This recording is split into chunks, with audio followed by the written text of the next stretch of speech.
Shalom Bapak Ibu semua yang dikasihi oleh Tuhan Yesus. Hari ini Senin 12 Januari 2026, renungan kita berjudul Mengasihi Orang Mati. Firman Tuhan kami ambil dari 2 Samuel 21 ayatnya yang ke-12. Demikian bunyi firman Tuhan. Maka pergilah Daud mengambil tulang-tulang Saul dan tulang-tulang Yonatan anaknya dari warga-warga kota Yabes Gilead yang telah mencuri tulang-tulang itu dari tanah lapang di Betsan, tempat orang Filistin menggantung mereka. Ketika orang Filistin memukul Saul kalah di Gilboa. Ketika Perang Dunia Kedua meletus, pada tahun 1943, ada banyak prajurit yang gugur, termasuk di Italia, salah satu negara yang terlibat langsung dalam perang. Seorang perempuan bernama Lucia Pisapia sangat tersentuh melihat mayat-mayat yang berserakan di ladang Cava de Tereni, Italia Selatan. Itu adalah jenazah para prajurit yang gugur, yang berasal dari berbagai negara seperti Jerman, Amerika, dan Polandia, yang ditinggalkan tanpa nama dan kuburan. Bagi sebagian besar orang, mereka adalah para korban perang yang terlupakan. Namun, tidak bagi Lucia. Suatu hari, Lucia melihat anak-anak setempat bermain sepak bola dengan tengkorak kepala seorang prajurit. Sejak saat itu, Lucia mengabdikan hidupnya untuk merawat jenazah para korban perang. Ia kemudian dikenal sebagai Mama Lucia atau Ibu Lucia. Hanya berbekal lentera dan sekop, ia mendaki gunung, menyusuri jurang, dan berkelana melewati ladang ranjau untuk menemukan para korban perang. Ia tak bertanya di pihak mana mereka berada. Lucia membayar kotak-kotak seng dari tabungannya sendiri, menempatkan jenazah-jenazah secara lebih bermartabat. Lucia telah mengurus lebih dari 700 jenazah hingga ia wafat pada tahun 1982. Pengabdiannya yang tanpa pamrih membuatnya mendapatkan penghargaan dari banyak pihak, seperti dari pemerintah Jerman.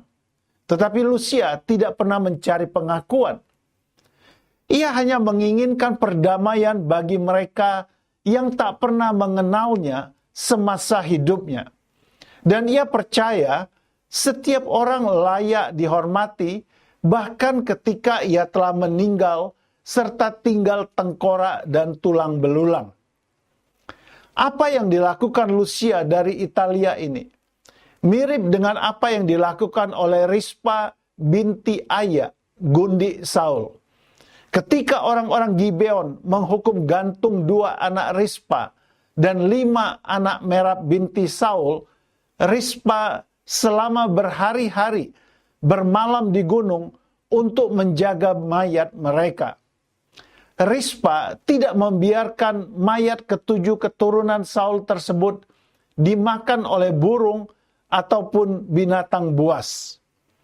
Ketika perbuatan Rispa ini disampaikan kepada Raja Daud, ia begitu terharu sehingga ia pergi mengambil mayat-mayat tersebut dan dikuburkan secara layak.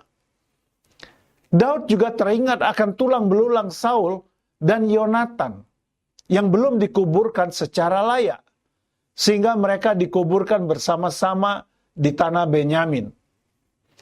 Orang Israel menghargai orang yang mati sama seperti ketika ia hidup. Karena menurut mereka, orang mati itu berharga di mata Tuhan. Karena itu mereka layak dihormati. Jenazah mereka layak dimakamkan dengan hormat. Itulah sebabnya Yesus berkata bahwa Tuhannya Abraham, Ishak dan Yakub adalah Tuhan orang-orang hidup, bukan Tuhan orang-orang yang mati. Sebab di mata Tuhan, Abraham, Ishak, dan Yakub adalah tetap orang-orang yang hidup, walaupun secara jasmani mereka telah mati. Karena itu, kita pun sudah sepatutnya memperlakukan orang mati dengan layak, menguburkannya juga secara layak. Kata-kata bijak hari ini, hormatilah orang lain, baik ketika ia masih hidup ataupun setelah ia meninggal. Puji Tuhan, Bapak Ibu, untuk renungan yang indah hari ini.